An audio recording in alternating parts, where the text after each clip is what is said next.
जय हिंद प्यारे साथियों, स्वागत है आप सभी का उत्कर्ष एकेडमी खिलचीपुर के ऑनलाइन प्लेटफॉर्म में। इस वीडियो में हम लोग दिल्ली पुलिस कांस्टेबल एग्जाम 2023 के लिए मैथ के प्रीवियस ईयर क्वेश्चन डिस्कस करने वाले हैं। प्यारे साथियों, आज हम पार्ट 3 डिस्कस करेंगे। इससे पहले हमारे 2 पार्ट कंप्लीट हो चुके। यदि बाकी के पार्ट आपने नहीं देखे तो प्लेलिस्ट आपको मिल जाएगी, जहां जाके आप बाकी के पार्ट भी देख सकते हैं। इस क्लास का पीडीएफ आप हमारे टेलीग्राम से डाउनलोड कर लें। टेलीग्राम का लिंक आपको इस वीडियो के डिस्क्रिप्शन में मिल जाएगा। शॉर्ट ट्रिक की मदद से और बेसिक कंसेप्ट के द्वारा बहुत ही शानदार सॉल्यूशन हर क्वेश्चन का हम करेंगे। बिल्कुल ओरिजिनल पेपर के क्वेश्चन लिए गए हैं। यकीन मानिएगा, एग्जाम के अंदर भी आपको इसी प्रकार के क्वेश्चन देखने को मिलेंगे। इसलिए लास्ट तक इस क्लास को आप जरूर देखें। यदि आप चैनल पर पहली बार विजिट कर रहे हैं तो चैनल को सब्सक्राइब करके बेल आइकन ऑन कर लें, जिससे आपको सभी क्लास का नोटिफिकेशन तुरंत मिल पाएगा। आज का पहला और मोस्ट इंपोर्टेंट क्वेश्चन है 18 ग्राम 4.5 किलोग्राम का कितने प्रतिशत है। मतलब परसेंटेज में आंसर देना है और परसेंट में हमें किसे बदलना है, 18 ग्राम को। तो जिसे परसेंट में बदला जाता है बटे के ऊपर लिखा जाता है, और नीचे जिसके 7% में बदला जाता है उसे बटे के नीचे लिखा जाता है। तो 4.5 किलोग्राम के साथ ये परसेंटेज बताना और गुणा में 100 करोगे, आपका आंसर आ जाएगा। लेकिन आपको या तो ये दोनों वैल्यू ग्राम में कन्वर्ट करनी होगी या फिर किलोग्राम में कन्वर्ट करनी होगी। तो आपको भी पता होगा कि 1 किलोग्राम में कितने ग्राम होते हैं। तो 1 किलोग्राम में 1000 ग्राम होते हैं, इस बात को आपको समझना है। तो आपको ये जो 4.5 किलोग्राम दिखाई दे रहा है ना, अगर आप इसमें 1000 का गुणा करोगे तो ये ग्राम में कन्वर्ट हो जाएगा। पॉइंट हटाओगे, नीचे एक जीरो, जीरो से जीरो कट हो जाएगा और हमारे पास 45 और डबल जीरो, 4500 ग्राम में ये कन्वर्ट हो जाएगा। तो यहाँ पर आ जाएगा 18 ग्राम बटे में आ जाएगा 4500 ग्राम और गुणा में क्या करोगे, 100।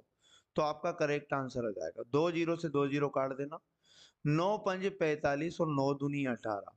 अब 2/5 का दशमलव मान, 0 लगाने पर ये 20 हो जाएगा, 5×4 = 20। तो 0.4% इस क्वेश्चन का राइट आंसर हो जाएगा।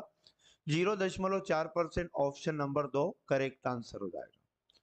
क्वेश्चन नंबर 2 की अगर बात करें, किसी वस्तु पर 32% की छूट के साथ और 20% और 12% की दो क्रमिक छूटों के बाद उसके विक्रय मूल्यों के बीच 36 रुपए का अंतर है। उस वस्तु का अंकित मूल्य रुपए में कितना होगा। तो पहले तो आप मान लो कि किसी भी वस्तु का अंकित मूल्य जो होता है 100 यूनिट, मान लो कि भाई 100 अनुपात था। अब क्या करोगे, क्वेश्चन ये कहा 32% छूट के साथ एक विक्रय मूल्य तो निकाल लो। इस पर अगर विक्रय मूल्य यानी कि 100 रुपए पर अगर 32% आदमी छूट दे, अंकित मूल्य पर छूट हमेशा दी जाती है, तो 100 में से अगर आप 32 को घटाओगे तो आपको निकालना पड़ेगा 68%। तो हमारे पास इस वस्तु का एक छूट के बाद जो विक्रय मूल्य बनेगा 68 यूनिट बनेगा। अब यह कह रहा है कि इसी अंकित मूल्य पर अगर दो क्रमिक छूटें दी जाए तो फिर से नया विक्रय मूल्य कितना बनेगा। तो विक्रय मूल्य जो बनेगा 100 यूनिट, एमआरपी अंकित मूल्य है, पहला डिस्काउंट 20% है, आप 80% निकालो, और दूसरा डिस्काउंट 12% है, आप 88% निकालो। तो हमारे पास ये दो डिस्काउंट के बाद विक्रय मूल्य बन जाएगा, दो जीरो से दो जीरो कट, एक जीरो से एक जीरो कट, 8 का मल्टीप्लाई 88 से करना और बटे में एक जीरो है तो दशमलव लगा देना इकाई तरफ से एक अंक के पहले। तो आपके पास डायरेक्ट 70.4 बनेगा। अब इन दोनों विक्रय मूल्यों का अंतर बताया, तो आप यहां भी अंतर देख लो कितने का है। तो आपको क्या करना होगा, 70.4 में से घटाना होगा 68.0 को। 10 में से 4 मतलब 4 में से 0 गया 4, 10 में से 8 गया 2 और 6 में से 6 गया 0। कितने यूनिट का डिफरेंस है, 2.4 यूनिट का। और 2.4 यूनिट का मान क्वेश्चन में बताया 36 रुपए। एक यूनिट का मान लाओ तो आ जाएगा 36 बटे में 2.4। क्वेश्चन ने कहा कि इस वस्तु का अंकित मूल्य क्या होगा।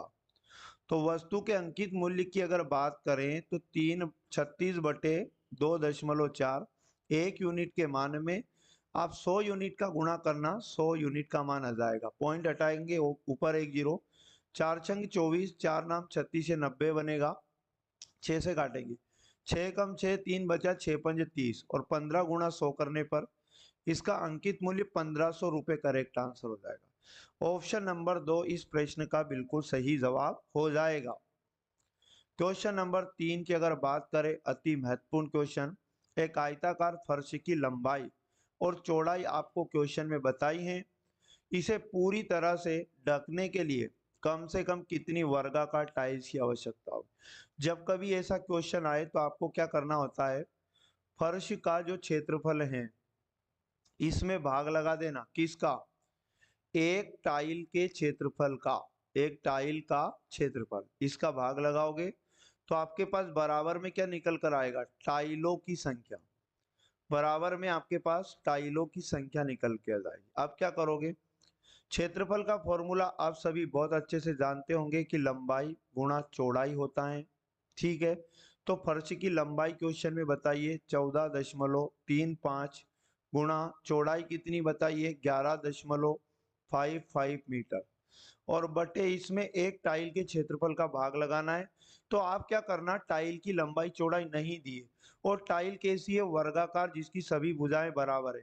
तो आपको क्या करना इस टाइल की भुजा लाने के लिए क्या करोगे, 14.35 का और उसके बाद 11.55 मीटर का आपको लेना होगा यहाँ पर महत्तम समापवर्तक। तो आपके पास जो महत्तम समापवर्तक आएगा यहाँ पर 0.35 आएगा इनका महत्तम। तो ये एक टाइल की लंबाई भी 0.35 मीटर है और चौड़ाई भी 0.35 मीटर है। तो टाइल के क्षेत्रफल का भाग लगाएंगे, मतलब 0.35 लंबाई गुणा चौड़ाई 0.35। ये दो के पहले दशमलव, ये दो के पहले दशमलव कट हो जाएगा, यहाँ भी दो के पहले दशमलव, यहाँ भी दो के पहले दशमलव कट हो जाएगा। आप इनको काटना, ये 7 से 5 से कटेंगे जरूर और इसका सही जवाब आपको मिल जाएगा।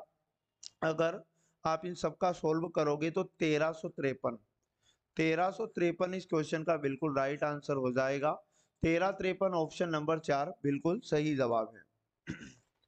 क्वेश्चन नंबर 4 की बात की जाए तो 18,000 रुपए की धनराशि के लिए अर्धवार्षिक रूप से चक्रवृद्धि होने वाली 10% वार्षिक ब्याज दर पर 1.5 वर्ष में प्राप्त होने वाला मिश्र धन ज्ञात करें। तो जब कभी आपके पास क्वेश्चन में चक्रवृद्धि ब्याज की बात करता है और ब्याज की दर अर्धवार्षिक क्वेश्चन बोलता है, ऐसे में आपको सबसे पहले काम तो ये करना है कि जो भी दर दे के रखे उसे आप आधा कर दोगे और टाइम में आप हमेशा 2 का गुणा कर दोगे। तो कैसे, दर अपने को क्वेश्चन में दिए तो नई दर क्या हो जाएगी, 10% में 2 का भाग लगा दो तो नई दर हमारे पास 5% आ जाएगी।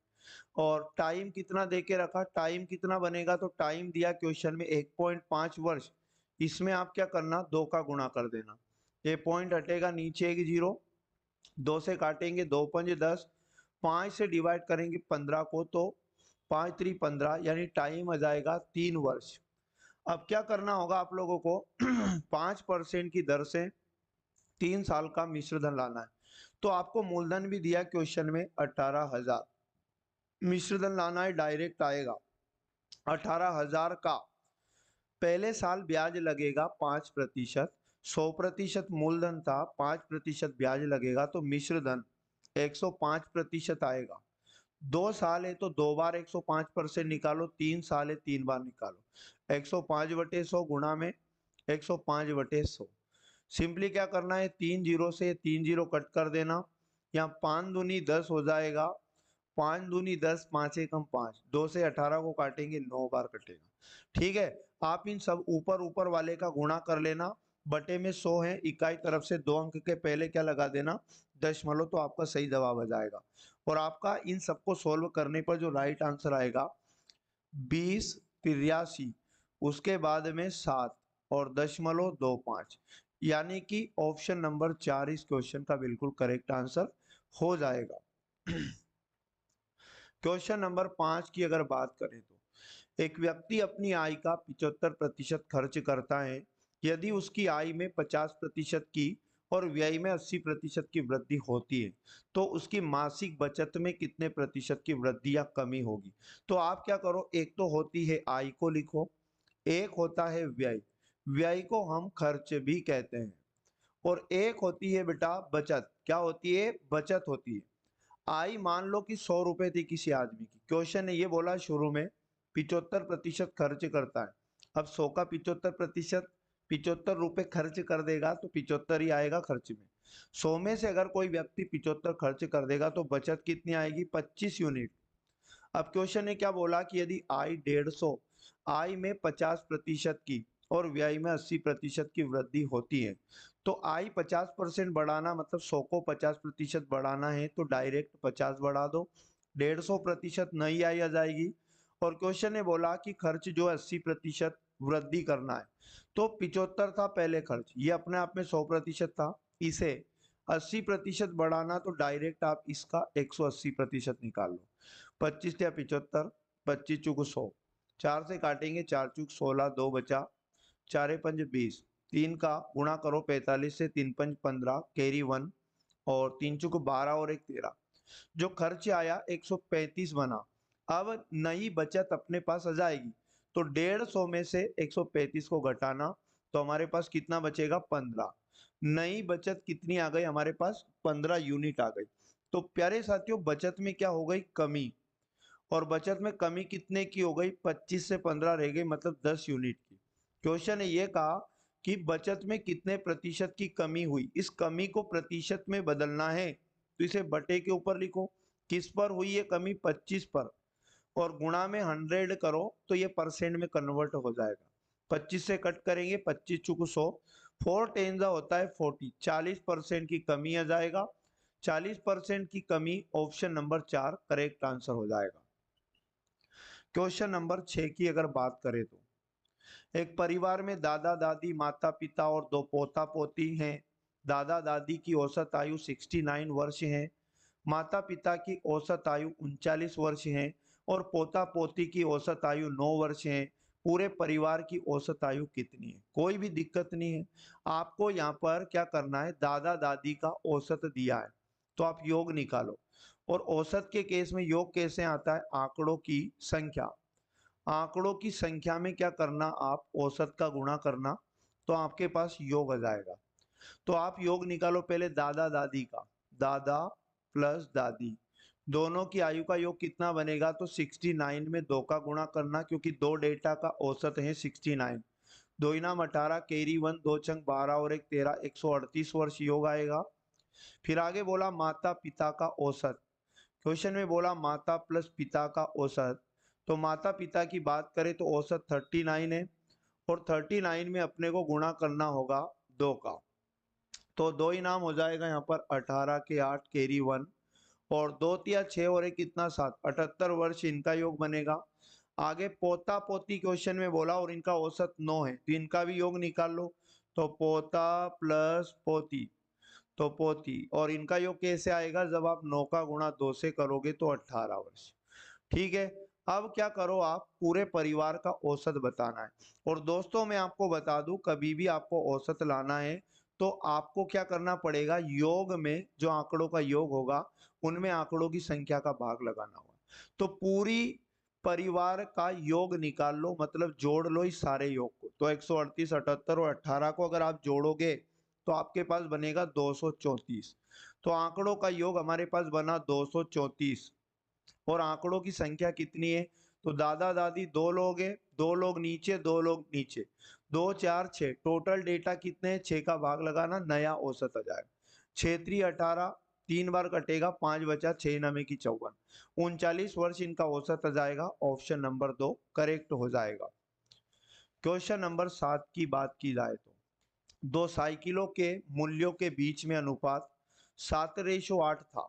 2 वर्ष बाद जब पहली साइकिल के मूल्य में 30% और दूसरी साइकिल के मूल्य में 1500 रुपए की वृद्धि होती है तो उनके मूल्यों के बीच अनुपात 15:16 हो जाता है।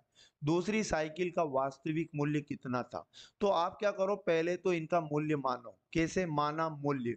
माना इनका जो मूल्य था पहली साइकिल का तो 7x मान लो, और दूसरी साइकिल का आप 8x मान लो। अब 2 साल के बाद पहली साइकिल के मूल्य में 30% की क्या कर रहा है, वृद्धि, यानी कि 7x में 30% वृद्धि करना है। ये 100% था, तो आप डायरेक्ट इसका 130% निकालो और यहाँ 0 से 0 काटो, तो 13×7 होता है 91, और 91 में 1 के पहले दशमलव लग जाएगा तो 9.1x, ये पहली साइकिल का नया मूल्य आ जाएगा। और दूसरी साइकिल के मूल्य में 1500 की वृद्धि हो रही है।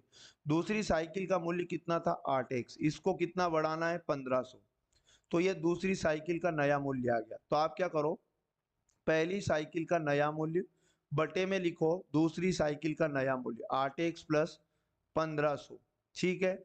और बराबर में ये जो रेशो दिया ना, ये लिखो कितना, 15/16। इनका क्रॉस मल्टीप्लाई कर लेना।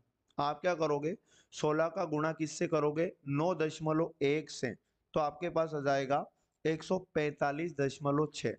यहाँ पर इधर सोल्व कर रहे हैं अपन, 145.6, ठीक है ना, और x ही आएगा।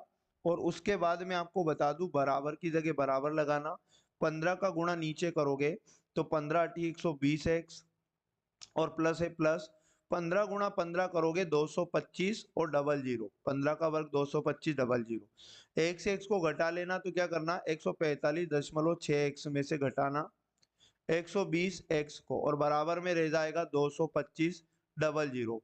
तो यहाँ जब आप इनको घटाओगे तो आपके पास बचेगा 25.6x, और इसके बराबर हो जाएगा 225 और उसके बाद डबल जीरो। x का मान चाहिए, तो हम क्या करेंगे, 225 डबल जीरो गुणा का ये वाला वैल्यू इधर आएगा तो भाग में, तो यहाँ पर 25.6 बटे में आ जाएगा। ये पॉइंट भी हटाएंगे, ऊपर एक जीरो, इन सबको काटना, तो आपके पास जो भी आएगा, हमारे पास x का वैल्यू आ जाएगा। क्वेश्चन ने ये कहा कि भाई दूसरी साइकिल का वास्तविक मूल्य बताओ, तो दूसरी साइकिल का वास्तविक मूल्य लाना है, तो जो x का वैल्यू आया हमारे पास 225, उसके बाद 000 और बटे में कितना आया, 256, इसका गुणा कहां पर करोगे, दूसरी साइकिल के माने गए मूल्य से। x का मान यहाँ पुट कर दोगे तो गुणा किससे करना पड़ेगा, 8 से, ठीक है। तो 8 से काटेंगे इसको, 8×3 = 24, और यहाँ पर हो जाएगा 1 बचा 8×2 = 16, ये 32 हुआ।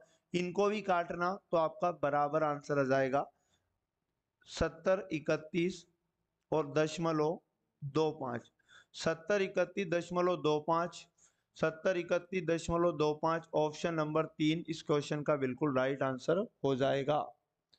अगले क्वेश्चन की अगर बात की जाए, व्यक्तियों के एक समूह ने किसी काम को 20 दिनों में पूरा करने का निर्णय लिया, लेकिन उनमें से 5 व्यक्ति अनुपस्थित रहे, और यदि समूह के अन्य व्यक्तियों द्वारा उस काम को पूरा करने में 24 दिन लगे तो मूल समूह में कितने व्यक्ति थे। तो पहले व्यक्ति मान लो, माना व्यक्तियों की संख्या जो शुरू में थी x थी। अब यहाँ पर क्या करोगे, m1d1 बराबर m2d2, यहाँ वैल्यू पुट करना।